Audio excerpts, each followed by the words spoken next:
Atomic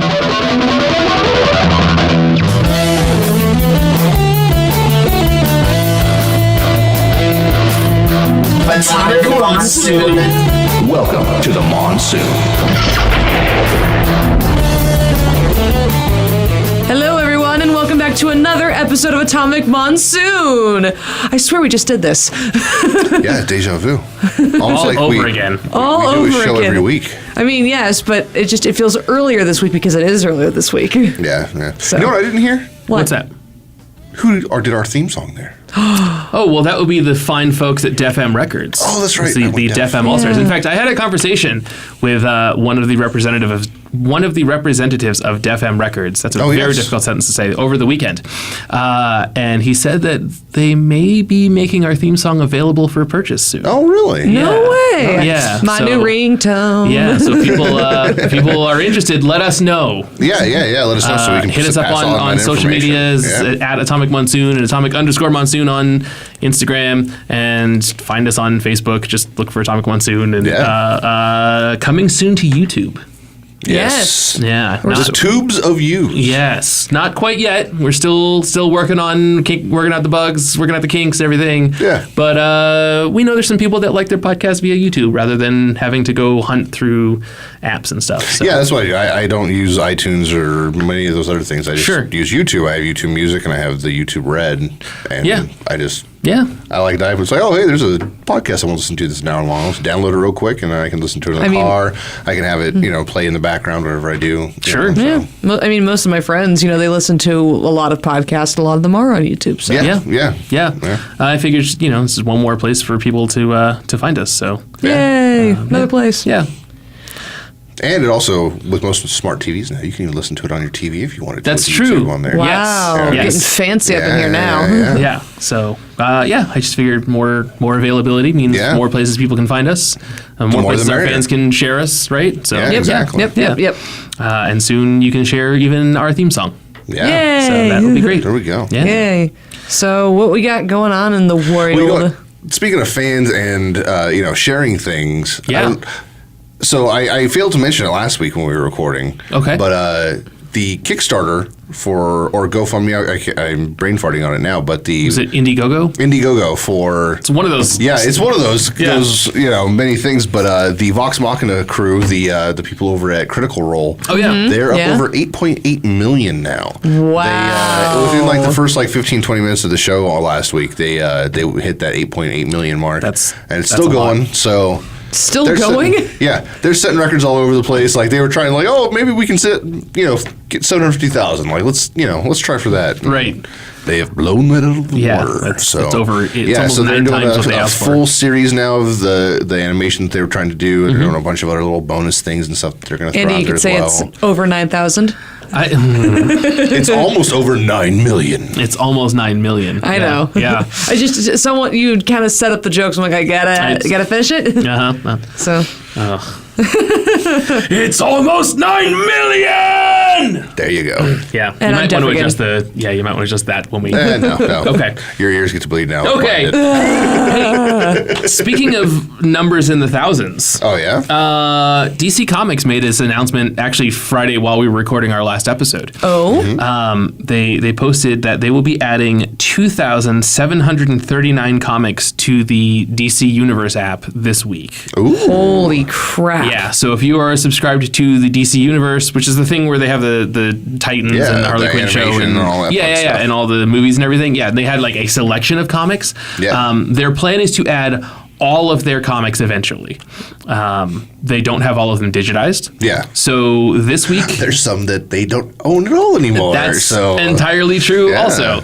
Yeah. I think some of those old school Action Comics and Detectives, I think some of those originals, I don't know if DC owns some of the originals anymore. So they did mention... I think they've lost some. Yeah, they mentioned that there was one... I don't remember I didn't write down the issues. I think it was Detective or Action Comics 342 and then 344. And we don't know where 343 is. Yeah. So it's not up there yet. Wow. We'll as soon as we can, we'll put it up there. Ironically, you're gonna have to go to one of the archive sites.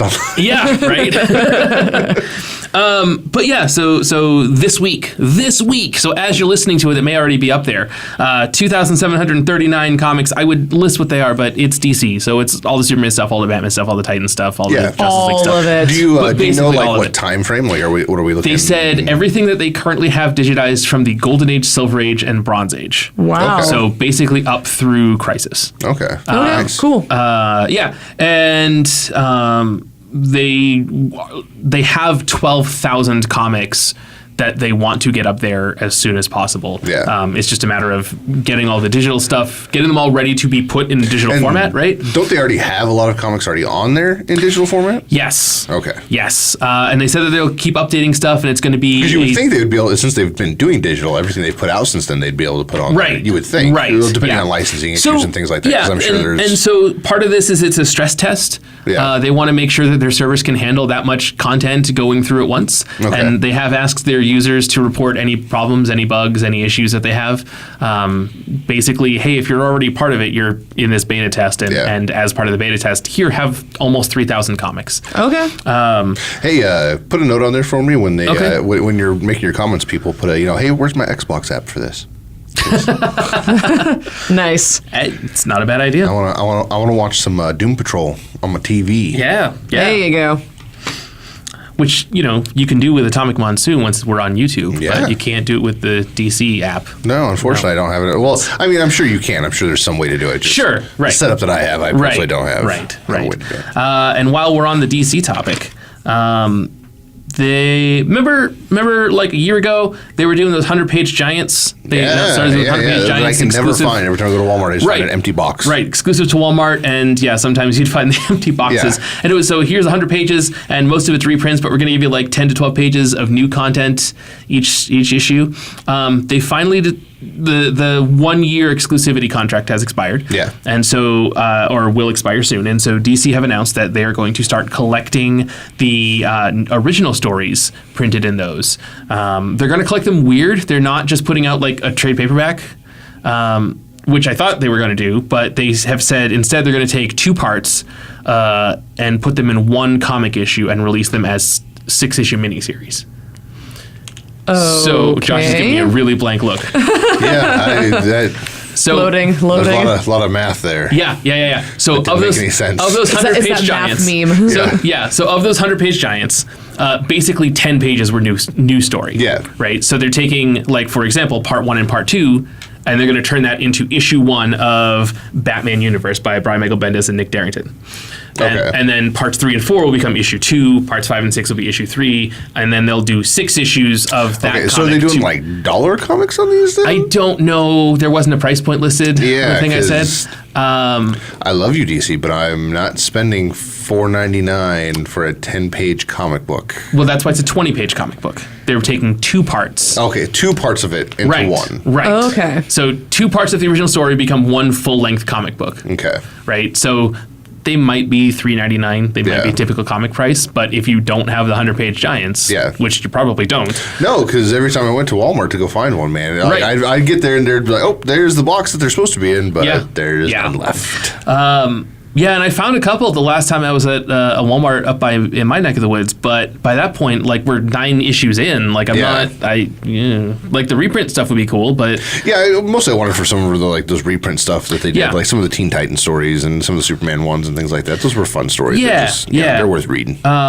But yeah, so it's going to be Batman Universe by Bendis and Nick Darrington, Superman Up in the Sky by Tom King and Andy Kubert, and then Wonder Woman Come Back to Me by Amanda Conner, Jimmy Palmiotti, and Chris Harden. Neat. Are the 3. So those will be coming to comic stores sometime soon this year. Okay, cool. That's cool. Yeah, and I imagine also to the DC Direct and everything else. And likely eventually. So the other thing about the DC Universe... DC Universe, sorry. it's going to have a 12-month delay for new issues. Oh, really? Yeah. Okay. Because you're paying $10 a month, so they're like, well, we want to make some comic store sales. Well, yeah. So it's like, hey, here's this new Batman comic. 1 year later, here it is online. Exactly. Okay. Exactly. That makes sense. Yeah. That makes sense. And, I mean, because you got to, like, that would be, and Marvel that'd be bad Unlimited news for comic shops. Right. Marvel Unlimited does the same thing where it's a 6-month hiatus between when it's released in stores and when it's up on the Unlimited app. And you want people out there buying their floppies. So. Right. Right. I mean, I used to own a comic store, right? Yeah. Like these things are great if you just want to read comics, but boy, are they terrible for comic stores. Yeah. You know, people talk about how Marvel's physical sales have been dropping, right? Like since 2015, like it's just a steady, steep slope down. I really think it's more and more people getting on the Marvel Unlimited app rather than people not buying Marvel comics out of protest to anything. Well, that, and then also you have to take into factor when you have a comic book shop and it's the only one within 100 miles of somebody, and that then the one store goes closes, down. right?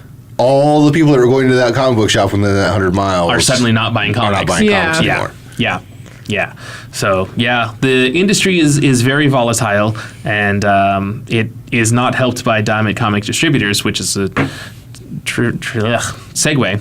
A Segway. A Segway. Yeah. It's a little scooter that's about as wide as your shoulders, and you can just stand on it, and it goes forward. You just kind of fall forward on it. I don't like it. They give you that drunk grandpa monster thing, and then it just... Right. So Simon Furman, who wrote a bunch of UK Transformers comics in the late 80s, and Jeff Sr., who is one of his artists, are doing a new comic called To the Death. To the Death. And that's, not really noteworthy. Yeah. But unless you're a big... Well, I mean, hey, good on them, man. Right. Yeah. They're making a comic. Hey, there's a new comic coming out. It's called To the Death. Yeah. But what's great about this is it independent or are they... It is an independent comic. Yep. So, good on you guys. Yeah. You got a comic book. Good job. Yeah, for sure. Good job if you're listening. Probably not. But good job. I didn't mean to say that their work wasn't noteworthy. I just mean, I know. I'm just there's a new comic coming out. Right. Give you a little trash here. It's like, here's the thing, and then move on. Here is the noteworthy thing, though. Oh? They are not going to be distributing it through Diamond Comic Distributors. Por qué? Okay, so Diamond Comic Distributors, for those of you that don't know, including Stephanie. Yep, I don't know anything about comics. Okay, so the way comics work... They're the devil? ...is... comics are made by people and then published by publishers. Okay, hold on. I know what a comic is, how it works. Okay, but this is the thing, right? So you get usually a writer and artist, sometimes the same person, whatever, blah blah blah, a little team, and they will make the comic, and then it'll be published by, say, Marvel or DC or Dark Horse. Yeah. Now, Marvel and DC and Dark Horse and Image and Boom and all those guys, they don't put the comics in the stores. Okay. They have a middleman, which is the distributor. Got it. Throughout the time, there have been several comic distributors. However, over the course of the 80s and 90s, they all bought each other out or went out of business, and by the mid-90s, we only had Diamond Comic Distributors. So they are the only comic distribution channel in North America. Okay, so now this brings us the question, where are these comics going then? So they're going to the comic stores. Oh, okay. Right, but that's the only way to get them to comic stores, right? If you're making comics, you want to get them into comic stores. The only way to do it is through Diamond. I think what I meant was, now that you have clarified how it all works, yes, I'm talking about these specific comics. Where are they going? I'm getting to that. Okay. So Diamond does a pretty good job. As someone that used to have to deal with them on a weekly basis, Diamond does a pretty good job for having a M word that you're not allowed to say if you're working with Diamond. An M word that rhymes with Panopoly. If they hear you saying that, they will blackball you, and you will not get your comics. Oh, geez. Yeah. I was going to say mild, like the mild salsa we talked about last week. No, different M word. Yeah. Diamond basically has a stranglehold on the business. The government has tried to step in and say, this is not legal. You need to break up your monopoly. Yeah. And the comic publishers at the time didn't have other distribution channels. Okay. We didn't have Comixology. We didn't have Marvel Unlimited. We didn't have the DC Universe app. Mm-hmm. Like, there just was no other way to get comics to readers. So if you break up Diamond, suddenly the publishers are all scrambling, the stores are all going out of business, and no one's getting their comics. Oh, jeez. Right? So that was kind of the problem that we were in for years. And it might not be a cornerstone of our economy, but it would still be a giant blow to the economy no matter what happens. Right. I mean, it's tens of thousands of people out of work immediately. Jesus across Christ. the country in different states, all over the place. Like, Right. I mean, it's not like it would be a tiny little thing. No, Right. it would be a Yeah. good chunk. So, To the Death will be distributed by a new distribution channel called Comic Toolbox. If you are a comic store, you can go to Comic Toolbox and you can sign up for all the independent creator-owned books that they will be publishing. Oh. And you can get them directly from Comic Toolbox rather than through Diamond. So slowly I get the feeling that if this site works as well as you're probably saying it is, Diamond could start seeing business go bye-bye. Well, so here's the thing, is that Diamond has this wonderful plan where they have Marvel and DC and Image and all the big publishers under exclusive contracts. Okay. And they're all on different cycles, right? So if it's let's say 3-year contract, Marvel's is up. Well, even if they lose Marvel, they still have DC and Image for the next 2 years. Okay. Right. Okay. Oh, okay. Marvel doesn't have another place to go, right? So they're gonna renew, and then DC's comes up, and well, they still have Marvel and Image, right? So they've actually got it really well planned out so that they're kind of gonna stay the only game in town. Because if you don't have Marvel or DC, you're basically not worth. I mean, like, there's nowhere else to go. Yeah, for sure. Because Marvel and DC own 80% of the comic market.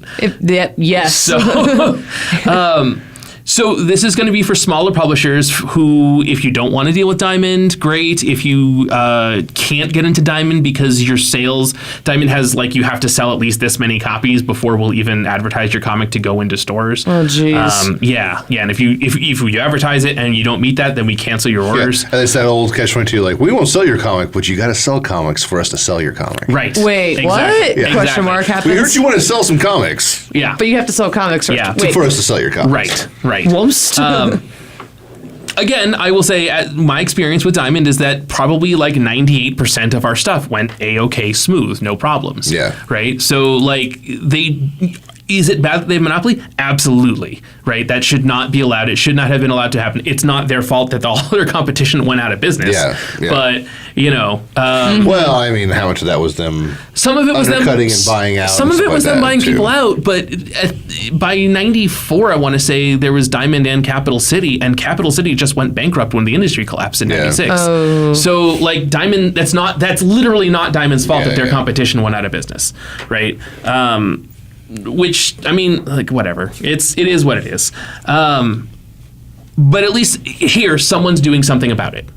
Right? And they're doing it with physical comics rather than the digital comics, which is where, I mean, that's the only other avenue right now. Yeah. You know? So, cool. Comic Toolbox. Yeah, I mean, because there's some of those little tiny, I'm trying to think, there's one that does it on newsprint right now. Okay.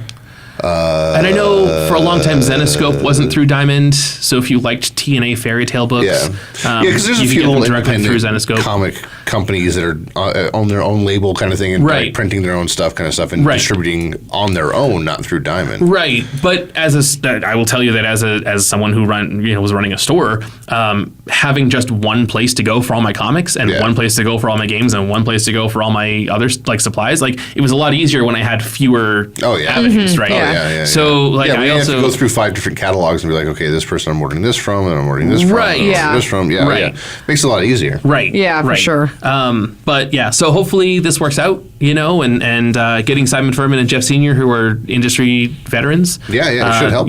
Their first the first thing Comic Toolbox is putting out is this thing. Hopefully it works out, and hopefully more creator-owned books can go through this channel. Yeah. And I feel like I have talked way too long, but I have one last bit of comic news, and then I'm done. Information you're laying down here, man. I mean, you get more than we do, so. Yeah, that's fair. Speaking of Simon Furman, he just got signed on through IDW to do a series called Transformers 84.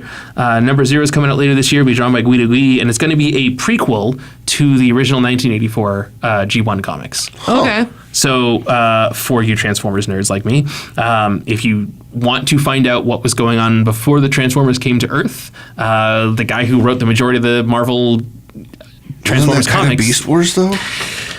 Not in the comics. Oh, okay. The comics timeline is different than the cartoon timeline. Gotcha. Yeah. One of the wonderful things about Transformers is that none of it lines up with each other. So if you watch the cartoon, Beast Wars kind of works with that. Yeah. If you read the comics, Beast Wars doesn't work at all. Okay. Fair enough. Cool. Josh, you got anything? Actually, I got a little challenge for our listeners here, and for the two of you, because I know you haven't got to go see Shazam yet, right? I think I'm going to go see it tonight with my husband. Okay, fantastic. You've seen it already. I did see it. All right, and I loved it. You liked it. I really enjoyed it. Yeah, I thought I need it was. to go see it. Yeah, I thought it was a fantastic movie. It's a great. If you got kids, definitely a great movie for kids. Yeah. It was just an all around fun movie. It was just a fun movie to watch. Fantastic. I enjoyed it. I love that. Did a spit take in it. There was some humor in there that caught me off guard. Excellent. I'll prepare. Yeah, it was a good movie all around. I enjoyed it. But I have a challenge for everybody. Okay. So, Aquaman, directed by James Wan. Yes. A horror director. Came through, directed a great movie in Aquaman. All right. Yeah. He threw an Easter egg in there. Okay. Oh. Going back to his roots to the Conjuring series. Okay. So there's an Easter egg in the Aquaman, which I don't want to spoil because if you haven't seen it yet, got to find that one. Well, I guess now that you kind of give him the hint that he directed the Conjuring, it's like, universe okay, stuff. now you have to look for that stuff. I don't know, go find this Easter egg that I'm not going to tell you anything about. It's Conjuring universe an actual related. Easter All right. egg. Okay. So yeah, his actual Easter egg. It's an actual Easter egg. So there's something that appears in Aquaman, Yes. very briefly, but once you see it, you can't not see it anymore. Okay. Same as in Shazam. There's a brief appearance of something. Uh-huh. Towards the beginning of the movie, I'll give you that much for it. Okay. It's towards the beginning of the movie, so Okay. that way you don't spend the whole time like, wow, I'm looking for this thing. No, you can pay attention to it. It's towards the beginning of the movie.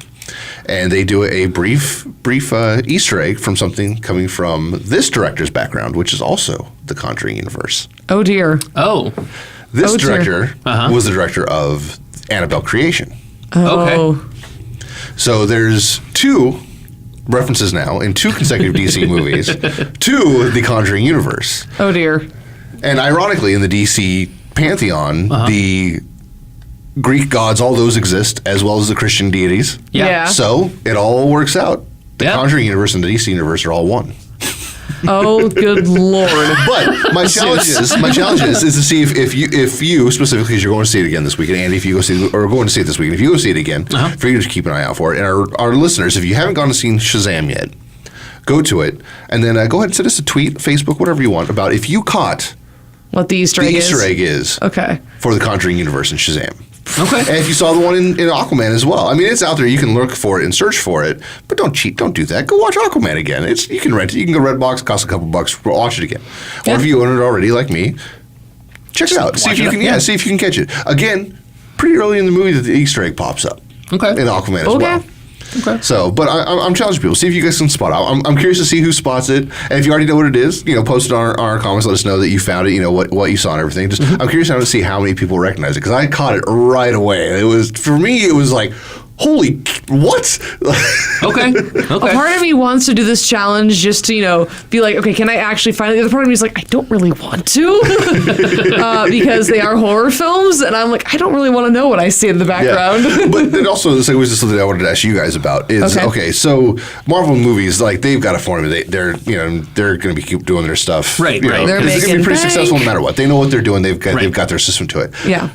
I'm wondering, did DC find their system by going, hey, we're going to get horror directors and have them make lighthearted superhero movies? Lighthearted yeah. We've got two very family-friendly, lighthearted superhero movies in a row from DC. Yeah. Both of them have elements to it that you can I can see where this director did a little bit of horror movie in it, but it wasn't scary to the point of a horror movie scary or anything. That's true. But you can definitely see the inspiration behind some of the villainous parts. Yeah, you know because what I mean? Bad guy stuff. In Aquaman, the creatures from the trench, right? Yes, the trench those creatures, things were which horrifying. that's spoiler free. Those were in the news or the U.S. Weekly stuff. It's already past the 1 month. It's on DVD and Blu-ray those now. were in the photographic stuff or months before. So yeah. Also, the movie's been out for 4 months. So yeah. But If you the haven't trench seen Mr. creatures Paulson. and the whole sequence with the trench with them circling around the boat.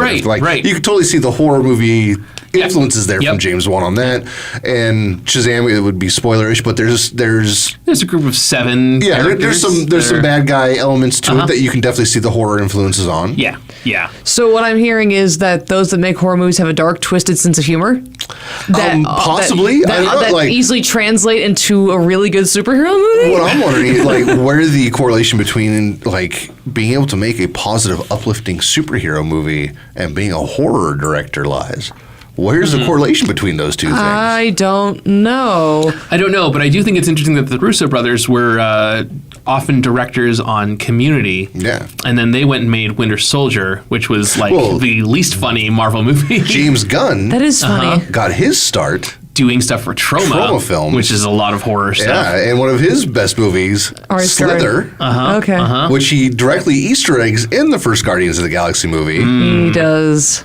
Fantastic movie, horror movie. Okay, so there's Loved a both the formula Guardians there. of the Galaxy movies. Okay. So but that Marvel's got their own thing. I'm wondering about DC though, because James Gunn is also coming to direct Suicide Squad 2. Yeah. So it just kind of gets this interesting, Yeah. And Patty Jenkins, while not a horror director, she does do some suspense thrillers and things like that. Like her and Chris Pine recently just did a series about the Black Dahlia murders.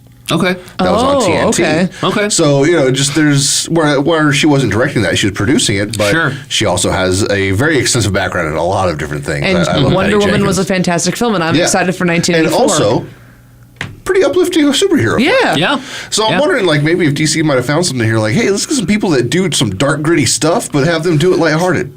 Yeah. So, not the other way around where you're the lighthearted person doing the dark, gritty stuff. Yeah, because everybody crapped on DC for a long time about it's too dark. I mean, even Deadpool was able to get jokes in it about it and everything. Ready for the DC universe? Yeah, which is ironic because usually in the comic books it's the exact opposite. Usually DC's more of the lighthearted, Marvel's more of the gritty Wolverine, hey bub kind of, you know what I mean? Yeah. Whereas you're no, I'm Superman. Kind of thing. So it's just it's kind of funny that the movies went the opposite direction on that. And now they're going hey, let's get horror directors because they know bad guys. I guess I don't know. Sure. Yeah. I guess they know how to do really good suspense and action. I don't know. It's just maybe something about pacing. I'm not sure. I'm curious because I've enjoyed both of these movies. Yeah. So we'll figure it out. I thought they were good. I walked out thoroughly happy from both of them. Okay. I do feel that way with every Marvel movie. Sure. I will say Captain Marvel movie. There's only been one. I can't say that for Marvel movies. Arguably, there's been 2 Captain Marvel movies now. Well, I mean, technically. But one's DC's, one's is Marvel's. Right. If you listen to my uncle, when I was a kid, that was Captain Marvel. Yep. Actually, my uncle said that this weekend. Yeah. So I'm not going to fight anybody about calling Shazam Captain Marvel. No, I don't think it's a big deal. It's not. And neither one is the proper Captain Marvel. They're both Captain Marvel. It's just two why can't there be 2? We're all okay with 2 Green Lanterns. We're all okay with 2 Flashes. If you get confused, call one Billy, call the one Carol. Right. And to be fair, it makes sense for Shazam to be called Captain Marvel because he can never tell anybody who he is. Right. He can't go, hey, my name is Shazam. Yes. Without turning back into Billy Batson. Exactly. Right. So, that's a fair point. Yeah. Because his name is his word of power. Right. Somebody done fudged up. Yeah. So I don't know. DC's legal department. So try that this week. See if you can find that Easter egg. Okay. And also give us your insight. What do you guys think about these DC horror directors coming in and directing these feel-good, lighthearted movies that are we'll see. Doing great and fun, but directed by horror folk. Yeah. It's really interesting. Okay, all right. So I actually had something DC film related. Okay. So when we did the episode where we went through and talked about all the movies coming out this year, one of the movies listed was The Joker. Right. And I explicitly said that I was not interested in this film at all. Has your opinion changed now that there's a trailer? No, it's still the same. Oh, really? Yeah, because I haven't watched the trailer. Stephanie doesn't like horror or clowns. So and they've turned Joaquin Phoenix very much clown-like, unlike he's more face clown-like paint than usual. Yeah. I mean, before, yes, the Joker had kind of a clown look to him, but it was still very obvious that it was just kind of like he put on lighter toned. Whoops, sorry, hit the mic. Hit lighter toned paint or whatever, and then didn't do much else really big in defining in the red or the other colors. Oh, yeah. Right. This time it is full on. Let me take a circus clown's makeup idea and throw it on my face. Oh yeah, this is straight blue diamonds over the eyes and stuff. This is Taxi Driver, but a clown version is what it looks like to me. Oh, So, okay. That's, when I watched that figure, I'm like, okay, So he's doing the dark, gritty, like taxi driver kind of thing, but this guy's a stand-up comedian and a clown instead. Got it. That makes me less interested in seeing this. That's what it looks like to me. I didn't realize that there was a trailer until Stephanie and I were talking about it. I also have a hot take on Joker stuff that everybody else agrees with. So okay, all right, well, it fair is enough. what it is about. Yeah. But but apparently there's a trailer out, and if you haven't seen it, go watch it. I don't think I will. I think I'll just kind of keep it to the wayside, and if it comes up in the theaters, then I'll sit through it. But I think for right now, I'm good. Yeah, so that's fair. And that's interesting on that one too, because from what I understand, that one it's not tied to any continuity whatsoever or anything. It's just kind of 100% standalone film. Yeah, DC has this plan now where none of their movies may or may not tie into each other. We don't know, which I think that's fine. I'm okay with that, because it'll give them opportunity to do things like this, where a Joker movie where it doesn't have to tie into anything. They can just do a unique story. Yep. And also gives them a chance to delve into what I think they should be making movies of, which is their Elseworld stories. Sure. They have ridiculous back catalog of an insane amount of alternate stories they can be telling. And like, why build a universe when we can just hey, Batman's a Nazi and Superman's fighting him. Go. Let's do those movies. okay. Josh and Stephanie, have you guys watched any of the Justice League action cartoon? And not a very long time. No. So there's a newer series called Justice League Action. That's the one for the. It's targeted more towards a much younger audience, correct? Well, so is it on the DC Universe thing? It's not. It's on Hulu. Oh, it may or may not be. I don't have the DC Universe thing, so I can't tell you for sure. Okay. But it's on Hulu. It's airing on Cartoon Network. The episodes are 11 minutes, like Teen Titans Go or Steven Universe, or basically the way Cartoon Network's making cartoons now. Yeah. Okay. But they'll air 2 at a time, right?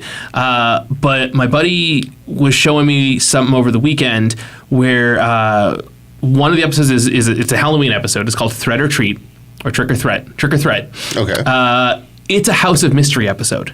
Oh, really? Yeah. Like, Kane comes out and introduces the episode as the narrator and talks about the House of Mystery, and these kids dressed as the Justice League walk in and have this adventure in the House of Mystery. Which interesting. The House of Mystery. You could probably describe the House of Mystery better than I can, but it was like an anthology series where it was kind of DC telling kind of creepy tales from the crypt, but not horror stories. Okay. Right. Yeah, they were supernatural stories set in the DC universe. Okay. Basically, and the House of Mystery was run by Cain, who is the brother of Abel from the Bible. All right. Yeah. All right. So that's where the Christian myth and all that stuff ties in. Yes. So, okay. Basically, if there's religion, DC is it's another thing. Yeah, Marvel too. Right. Yeah, Marvel too. They're just you believe in that God? Cool. Yeah, come on over. They exist. Yeah. But yes, there's totally a House of Mystery episode in Justice League Action. I haven't really sat down and watched a lot of episodes. I'm going to look that up now. Yeah. Okay. Now I'm like, if they're willing to go weird. With their animation stuff, I think DC always kills it with their animation. When they had the Batman cartoon with Diedrich Bader, where it was the old '60s style Batman. Yeah, the Brave and the Bold. The Brave and the Bold. Yes, that show killed it all the time. There were so many random, and some of it was this is not for kids, but it was hilarious, and the kid it just I get it. It's okay, well, I understand. I watched stuff that probably wasn't for me, but I loved it as a kid. My parents would laugh at it too. Yeah. So there's one where there's a musical number singing about Batman and Green Arrow and stuff with the birds of prey and everything. Oh, that's right. Yes. So funny story. That show came out when I still watched Cartoon Network very heavily, because that show came out right around the time that Cartoon Network decided to do a whole Friday night lineup called Are You Seeing This? CN and not Seeing. Yeah.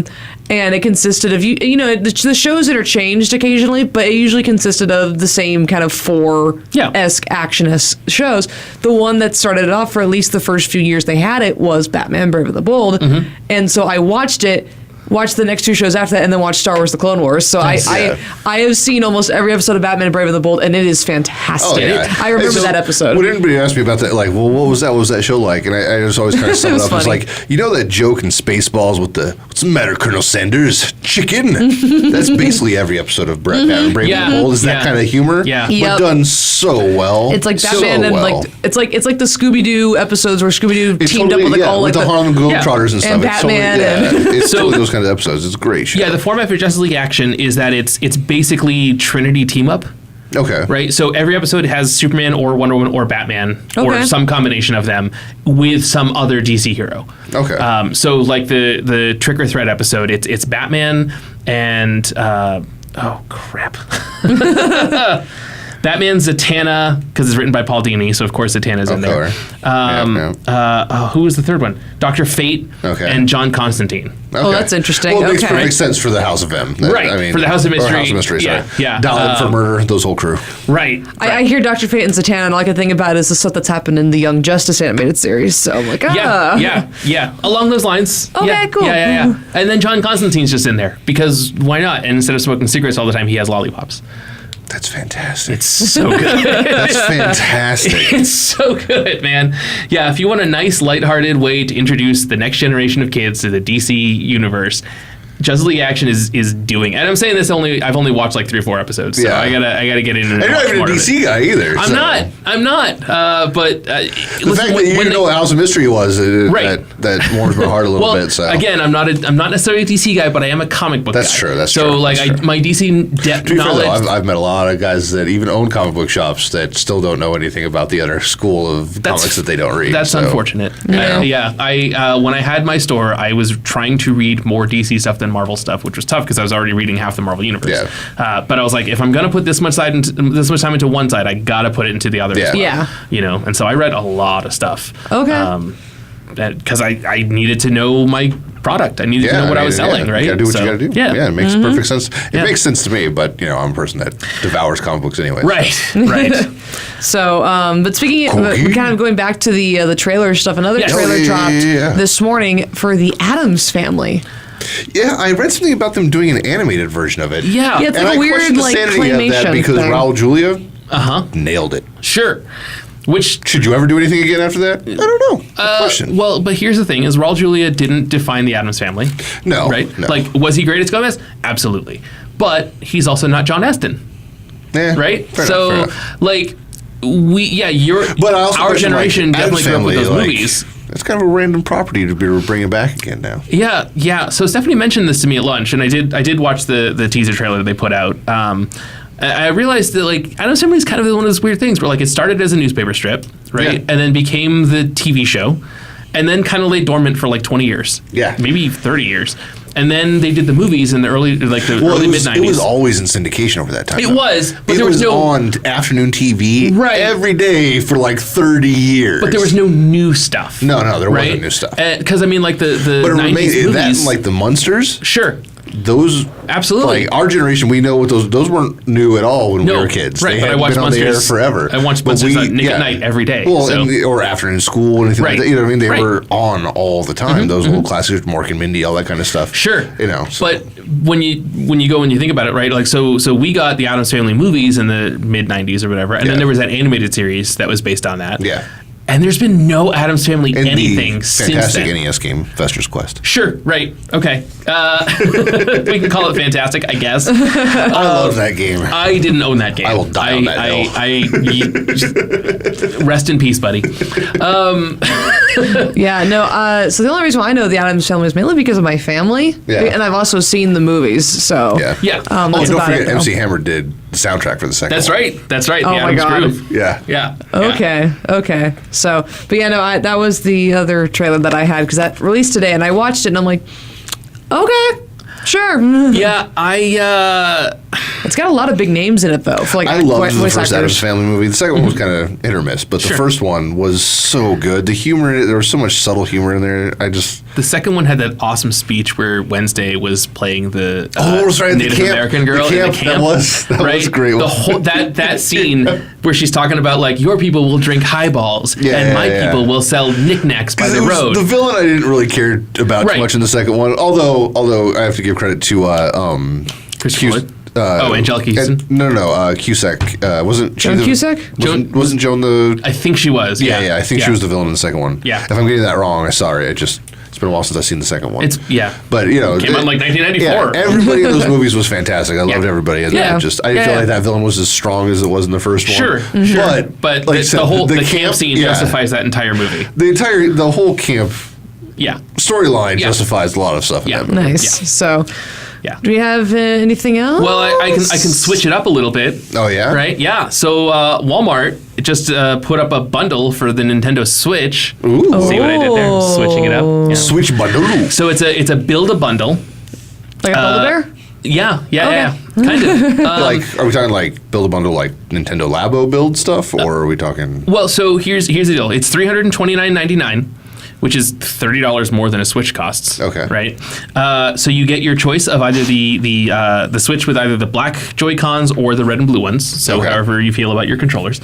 Then you get to pick one of 5 games, and the 5 games you get to choose are Mario Kart 8 Deluxe, Mario Odyssey, Super Mario Party, Legend of Zelda Breath of the Wild, or Splatoon 2. You get the Ematic backpack, so you can slip your Switch and everything right into it and keep it safe. Okay. And then you get 2 sets of enamel pins. So when you put all this together, it comes out to just over $400. Wow. So you're saving about $70. That's cool. I paid $300 for just the Switch. Yeah. Right? And then I went and bought Mario Kart 8 and Street Fighter. So I ended up paying like $410 when I got my Switch about 2 years ago. Okay. So now, for $329.99, so $330, you're basically getting a game for half off, and you get some free pins in a backpack. Yeah, that's great. Right? Nice. So, yeah. Okay, very nice. So if you haven't bought a Switch Those yet... enamel pins, are those the ones that are good for the touchscreen on the Switch? Oh, pins. I'm sorry. Pins like you put on your jacket and stuff. Oh, okay. Gotcha. Yeah, so it's a set. There's 2 sets of enamel Pin, pins. not pen. Correct, not pen. Okay. Pin. Okay. So there's 2 sets. They're both Mario themed. One is it's like Mario, Luigi, Bowser, Peach, Wario, Koopa that's Troopa, cool. Toad. The other one, they're all Mario Kart themed. So it's all the characters in their carts, and then one of them is Lakitu with the camera Nice. filming you. So, yeah. Or was it the flag? One of the two. One of those things. Either way, it's an awesome deal. I'm not a pin guy necessarily, so I only, calling all Disney nerds who collect pins. Yeah, right? Yeah, if you want some Mario stuff. So go to Walmart.com and go get yourself a Switch and a half off game. And is it only free available on the other website, or is it available in It stores? looks like it was only available on the website. Okay. I actually went through the process because it's like, here's the things. And I was like, what games are there? Yeah. And so I was like, all right, let's pick this Switch and let's see what are the games. And so I wrote them all down. And I was like, what else do you get? The backpack and your choice of this one or the other set of pins. That's cool. So, yeah. Nice. So if I didn't already have a Switch, I'd probably jump on just this. for getting the game with it is worth it. Yeah. Like just that alone. Yeah. So, I might have to think about doing that. I still haven't gotten to play Breath of the Wild. Yeah. So. And then also for the Switch, Mortal Kombat 11 comes out in a couple weeks. And it was someone was doing something, and they found that the game itself is going to be 6.537 gigabytes. Whoa. But there's a day one patch that's almost 16 gigabytes for specifically the Switch version of Mortal Kombat 11, which means I don't know what that card is shipping with. Okay. I wonder if that's the digital only version, or it's a day one patch. I wonder if they're doing that. Something that I noticed that some game companies have been doing is that even if you buy the physical media copy, of it, you still have to download the whole stinking game. Right. And I'll say like installing, and you look at it like, what do you mean 512 megabytes? Like, how does that entire game 512 megabytes? Right. And then all of a sudden it'll pop up and say like, oh, you need to download this patch. It'll be like 16.2 gigabytes. Right. Like, okay, there's my game. Yeah. WWE 2K18? 2K19? 18. 2K18. For the Switch, like, I don't know how big the game was, but the patch you had to download for it was like 32 gigs. Yeah. Whoa. And I was like, that's the entire Switch hard drive. Yeah, that's ridiculous. Like, it was like, so what the hell's on the cart? Yeah. You know? That's craziness. So as a result, I didn't buy that game, and I kind of don't want to buy Mortal Kombat 11. I mean, granted, Mortal Kombat X was too violent for me as it was. So. Oh, really? Yeah. Yeah, I'm old now, and I don't want to see dead things. Like, I don't want... Can't you turn the violence down, though, in Mortal Kombat? I thought they always had that, like, you can't turn it up any higher because it's already at 10, but you can turn it down to, like, 5 if you want. Maybe. I don't know. I've never bothered to look. I could be wrong, but for some reason I thought they had that option in there to tone down the violence. You might just be thinking of the blood code in Mortal Kombat 1 on Sega Genesis. No, for some reason I thought they did that. I thought they had a toned down option on it. I don't know. I don't know. We'll have to look at that. Some of those fatalities though were just too. So here's the thing: like the first handful of Mortal Kombat I don't games think were they're still going to tone down the fatalities, but I think Right, it'll and be like it'll turn off like that's the part that got too violent when you for me. hit somebody and all of a sudden you see the X-ray of their bones breaking and things like that. That part's fine. Oh, that part's fine. It's just fatalities. Yeah. Oh. Okay. Yeah, some of the fatality. Oh, then never mind. You're SOL. Yeah. It just, I thought you were just talking about like the blood and the general violence that of part's it. I was fine. like, it was just the old ones were like cartoony, right? And it was like, oh look, here's Reptile. He pulls his mask off and he's a lizard guy. Oh, and yeah, his jaw unhinges, right? And like that's cool because it was silly.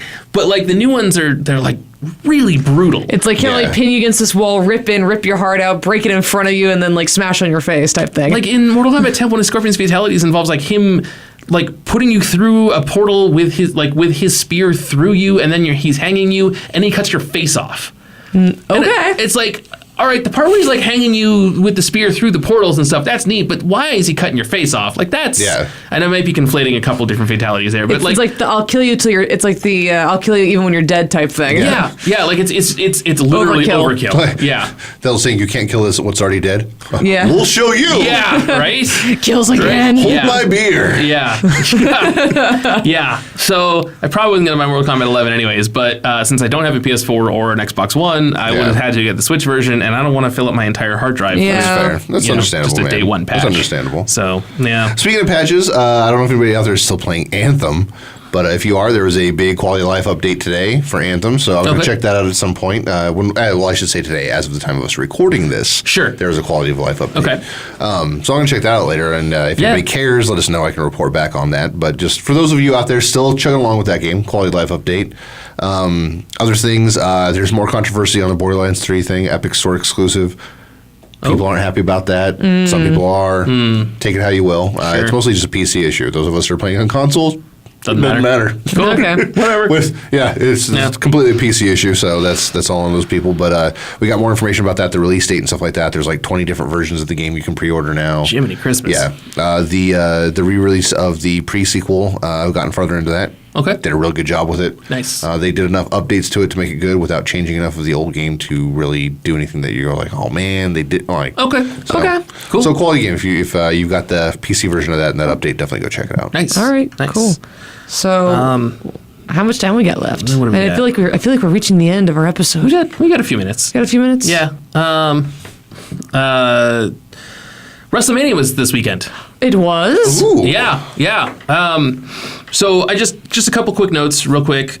This year was WrestleMania 35. It was the first time in 35 years that the ladies headlined WrestleMania. So Charlotte Flair, who is Ric Flair's daughter, Ronda Rousey, former UFC Women's Champion, and Becky Lynch, who is the man, because she beat Charlotte Flair to become the champion, so she's calling herself the man, right? Because Ric Flair's whole thing was to be the man, you got to beat the man, right? Yeah. And Becky was the women's champion, so she was like, "Well, you got to beat me if you want to be the man." So now I'm the man. Okay, and nice. It's stuck. She's a woman calling herself the man. It's stuck. Right. Excellent. It works. Yeah, excellent. But yeah, so the women triple threat main evented WrestleMania this year. It was a lot of fun. WrestleMania was like 12 and a half hours long. That's not entirely true. Oh, I was like, good Lord. It was legitimately almost 6 hours. Okay. Plus a 2-hour pre-show. Wow. God, you know what? Hearing WrestleMania 35 makes me feel very old. Yeah. No, there's been 35 of them. And I remember watching one of the first ones. Yeah. It might have been the first one. I literally started in 1985. I literally started watching. Was that the Hogan and Andre one? No, that was 3. Those 3? Okay. Yeah. That was the first one I ever saw. So I saw that was 3. 1987. Okay. Yeah. So I've... God. Yeah. I started watching wrestling the day after WrestleMania 9. So, because the story of Hulk Hogan overcoming Yokozuna was like best bad guy getting their comeuppance story I'd heard up to that point in my life. And I was like, well, I gotta start checking this out then. Yeah. Wow. So they have taken the numbers off of WrestleMania every year because they don't want to make anyone feel old. Okay. It officially, it's just WrestleMania, but it happened to be the 35th year. So Okay. yeah. All right. The 35th anniversary of WrestleMania? Oh, dear. Well, they tried that for 25, and then everyone pointed out that's not how anniversaries work. Because WrestleMania 1 isn't the first anniversary. WrestleMania 26 is the 25th anniversary of WrestleMania. Yeah. Yeah. So it was the 34th anniversary of WrestleMania. Confusing? Yeah. Listen, numbers are weird. Don't worry about it. Okay, fair enough. But speaking of numbers, the wrestler Kurt Hawkins has been on before Sunday was on a 269 match losing streak. Whoa. Wait, is that the redheaded guy I saw like screaming about something in the ring when I was randomly scrolling through Twitter? Yes. Earlier? Okay. Yes. Yeah. Kurt Hawkins has been around for a while. He's been in and out of the WWF or WWE a little bit over the last couple of years. I still call it WWF. Too. Yeah, it was the World Wrestling Federation. It's World Wrestling Entertainment. At one point, it was the World Wrestling Federation Entertainment was the parent company. Yeah. They got the F out, as they said. So it's just WWE now. I still think it was weird that the Wildlife Federation wanted that. Yeah. That was just so weird to me that they fought that battle. Well, sorry, I know that's off topic. It's a tiger versus a wrestler. It was a weird battle. We can go down this rabbit hole if you want. Well, you don't have time for that rabbit hole, dude. We probably don't. Next time. Next time. Next time. That's something I never understood that one. I remember when it happened. I was just like, what? Okay, cool. Why would you? Why would you want to fight them for that? I'm writing down on my notes WWF versus WWF. Yeah. Kurt Hawkins won a match. Yay. So his 269 match losing streak is over, and he and his buddy Zack Ryder are now the Monday Night Raw Tag Team Champions. Yay! So good job. That is fantastic. So what was he angry about then? Losing before. Oh, okay. Yeah. Okay. Oh, unless you happen to see something about like screaming about the fans and McMahon's and everything else. That was I happened to watch the last hour of Raw last night, and I usually don't watch. Oh, it was a Raw. Okay, I thought it was WrestleMania. I just saw somebody talking about WrestleMania. Sami Zayn had been out with an injury. He came back last night on Raw after WrestleMania, and he was like, "Hey, from your reaction, I guess you guys missed me." But because he's a bad guy, he's a heel, right? Yeah. But I didn't miss any one of you. You all suck. Blah blah blah. All you can do is criticize. You don't have the balls to get in the ring like I do. I don't care what any of you think. Yeah. Okay. Because it was framed like he was talking crap about the fans and the McMahons. I was like, is this a real thing or are we? No. So it was a heel turn thing. Well, it was reestablishing that he's still a heel. Okay. Yeah. Okay. Yeah. The thing is, Sami Zayn's a great wrestler. So there's this weird thing in wrestling now where everyone, since we all know it's staged, right? I don't want to use the F word. No, it's not fake. It's 100% real. It's just a staged production. Right. Just like every television show. Those dudes hurt the crap out of themselves doing that stuff. Like when they jump off of a table, you can't fake jumping 20 feet in the air onto a table. You can't fake that. I'm sorry. No, you can't. You can't fake that. Absolutely can't.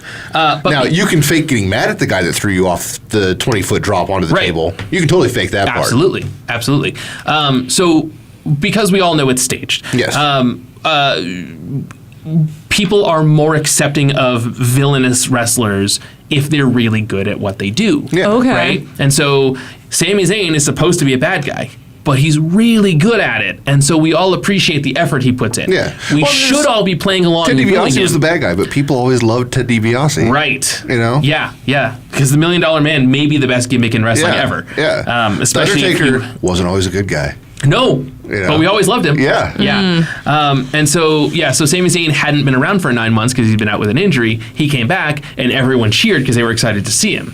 And then to reestablish that he's a bad guy, he had to come out and rant on the fans. Yeah. Okay. Yeah, because before there was the People's Eyebrow, there was Rocky Maivia. Yeah, and everyone chanted "Die Rocky Die." Yeah. All right. Yeah. Well, I got a couple of brief sport-ish type things to go over. Sorry, I had one more note for WrestleMania that was very important. Go ahead. I need to open up my phone anyway. Cool. Kofi Kingston won the WWE Championship. He is the first black man in history to do that. Nicely done. Yeah. Wow. Yeah. Way to go, dude. There had been other, Ron Simmons was the first African American to win a world championship in WCW. WWE. Yes, specifically the WWE Sorry, I was championship. like, no. I was like, I could have sworn other people had. Okay, that Booker makes way T more had sense. won the World Heavyweight Championship in WWE, but it was not the WWE Championship. The big one, the big kahuna. Yeah, Right. yeah. The exception is The Rock is half black, half Samoan, and he did win it. So I guess there's... It was the WWE already by then? It was WWF. Okay. But I think he had it during the crossover at some point. Okay. But he did in 2014 after his WWE. So but Kofi Kingston's the first Kofi Kingston was born in Ghana, so he is literally as African American as you can get. He was born in Africa. He is now an American citizen. He went to Boston College. He is as African American as you can get. He is the first African American man to hold the World Wrestling Federation Entertainment World Heavyweight Championship. That's impressive. Yes. Good on him, man. Yeah. Good on him. Yeah. Good on him. Yeah. So, So that's all I got for. I mean, there were other matches, but those were like the really. Yeah, because I mean, regardless of how you feel about the stage novice or anything like that, like just the fact that he was able to work himself up to that point. I mean, because it takes a tremendous amount of physical discipline, mental discipline, everything to be one of those people. Because yes, they're a sports figure, but they're also an actor as well. Right. And I'm sorry, but I would give these guys way more credit than I'll give a majority of the people that win Oscars every year. Yeah. Because these guys, a lot of time, their performance is way more believable. Yeah. Especially when you got some of those guys that have like that genuine hate in their eyes for their person, but they, you can see them later on. They don't actually hate that person, right? But when they're on that stage, they're staring them down, and they're in that ring. Like you get that general, like, oh man, they hate each other kind of like. And they're doing all their own stunts, because you can't not do your own stunts. They're projecting that hate while at the same time going like, oh god, the disc in my back just did something really bad when I fell off that stage. But I hate you, buddy. Like, so I give those guys way more credit than I'm going to give anybody else. Like, hey, I love me some Bruce Willie. Yeah. But I'm sorry. I'm not as impressed as, with him having fake blood and Die Hard walking across the glass than I am these guys actually walking across glass. Right. Yeah. After they smash the bottle over someone else's head. While monologuing about something else. Right. So I'm just going to really quickly kind of go over it. So last week I mentioned that the WGI World Championships had happened. Yes. Congrats. I wanted to say congrats to all the teams who participated this weekend. Good job, guys. And I just wanted to really quickly just kind of give a shout out to the teams that took first place in Independent and Scholastic World. Okay. Pride of Cincinnati for Independent World and Avon High School for Scholastic World. Good job, guys. Yeah. Hey, congratulations. The other one I want to say is that the NCAA March Madness tournament is over. We have a victor. It is the University of Virginia, who, interesting fun fact, is the very first number 1 seed to lose to a 16 seed in March of 2018. They had quite a redemption tournament to go from, round 1. The story. Go from round 1, losing to a 16 seed team to suddenly, remember that we lost last year? Not. Good on them, man. Yeah, good job for all the people who won stuff this past weekend, including the WrestleMania and WWE people. Yeah. Absolutely. Well, I think this is a good on episode. that note, man, I think we're done for the day. That's all we got. Cool. All right. Yeah. I mean, I could make up some stuff, but... I mean, I can sit here and talk about Superman for the next 3 hours, but I don't think anybody wants to hear that right this second. Not today. Well, we'll save that for another episode. Yeah, there we go. So... All right, Which also, by the way, before we go, folks out there listening, if you have anything that you guys want us to talk about in any kind of special episode or anything like that, kind of particular, like, if you have a fandom that we haven't spoken about and you guys would like us to check out, let us know. Yeah. I'd be down to go binge watch some stuff as long as it's not Harry Potter, just so I can check out something and talk about it for a while. I'll handle Harry Potter. I like a lot more stuff than we typically end up talking about. But, like, listen, there's not a lot of Dragon Ball news going on. Yeah, exactly. So, I mean, if there's something you guys want us to talk about specifically, like, hey, you guys check this out. I'd really like to hear what you guys think about this. Even if it's like something like just a random movie or a random TV show or something like that, reach out, let us know. Like I would be more than happy, and I'm sure that everybody else would too. We'd love to check those things out, and if there's something else going on around in the community, definitely reach out to us, let us know about it, so we can bring it up on here and let other people know about it too. Find us on at Atomic Monsoon on basically all the social medias that are important, and email us soon YouTube, and email us at atomicmonsoon@gmail.com. That's pretty much all we have. All right. Well, then until the next time, Shazam! Shazam! Bye.